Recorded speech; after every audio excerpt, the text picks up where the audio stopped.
Hi, Dr. Barry from London News. Just thought I'd have a little quick chat with you about our so-called local government and the Constitution, which we mustn't forget. The law of the land is the Constitution, and the Constitution of Australia is still strong, although our representatives, because we are the government, we've elected the Labour Party and the Liberal Party over and over again, which create the illusion of government. Now, they've done the wrong thing by us. They've removed the Constitution, suspended all of it except for elections, so they have that little space every 3 to 4 years that they give the illusion of change. You vote for Labour or you vote for Liberal. Now, all these politicians could be seen on reasonable ground to be guilty of treason, or another charge, prison of treason, which is knowing about it and not doing anything about it. It is one of the most serious offences in our Constitution. Having knowledge of treason is called prison of treason. That in itself is an arrestable offence. If you know about it, you must report it to a constable. Now, most of the poor old constables, both state and federally, don't know that. They've never been told that we have no queen, yet they take allegiance to our queen. They take an oath or an affirmation to Queen Elizabeth II, not knowing that this Queen, Elizabeth II, has been removed and replaced with Gough Whitlam's bodgy Queen of Australia.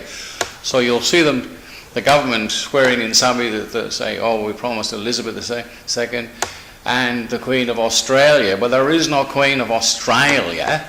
That's an illusion. You can't have two queens. Now, if you look at your $5 bill, you'll see the Queen has no crown. That's Gough Whitlam and Bob's whole Queen of Australia. If you look at the coins in the back of the 90s, you'll find Queen Elizabeth II had a crown, now she's got a tiara. Political correctness is ruining our lives, and we're allowing it to do it. England, it's just the same. They're worse, they're further off, and the more of this political correctness carries on, the less freedom we have. Now, some people say to me, who cares if the Queen is gone? Well, let's have a look at a few Queen's examples, if you like. Property. Thanks to the Crown, you had what's known as a Feely Simple or Simple Feelings, back to front, front to back, who cares? It gave you a right of your property. You never actually owned it, but you had the right to buy, sell on it, build on it, so long as the property you build on there does not interfere with the enjoyment of your neighbours. That is the only law that applies, not these idiotic councils.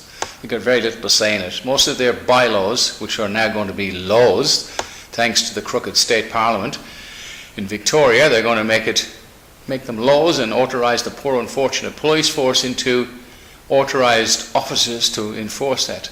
Now, anybody who's called the police in the last few years know there are no police, and the reason for that is they are worked to death out there collecting tickets, money, pulling cars over one after the other, because I know for a fact this is true.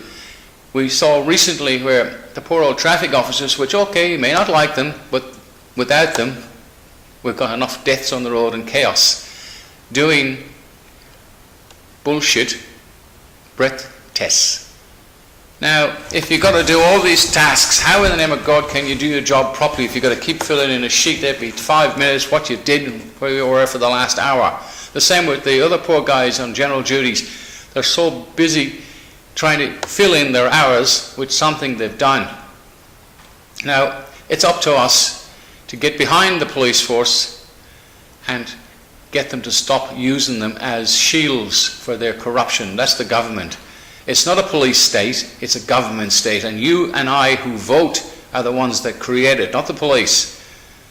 So stop blaming the police force. Some very famous man said, they know not what they do. Ignorance of law is no excuse, but if you've got a job to do, you've got mortgage and stuff, you've got kids, you're out there doing your job, you don't want to lose it. And it's not an easy job to get. So the problem comes back to you and I voting in Labour or Liberal. That's where the problem is. I'd rather, in the federal arena, I'd rather have the Liberals, even if they're pretty rotten and treasonous, than the Labour Party. But anyway, it's goodbye for me and goodbye for you. I hope not. I hope to see you again. Take care. Bye for now.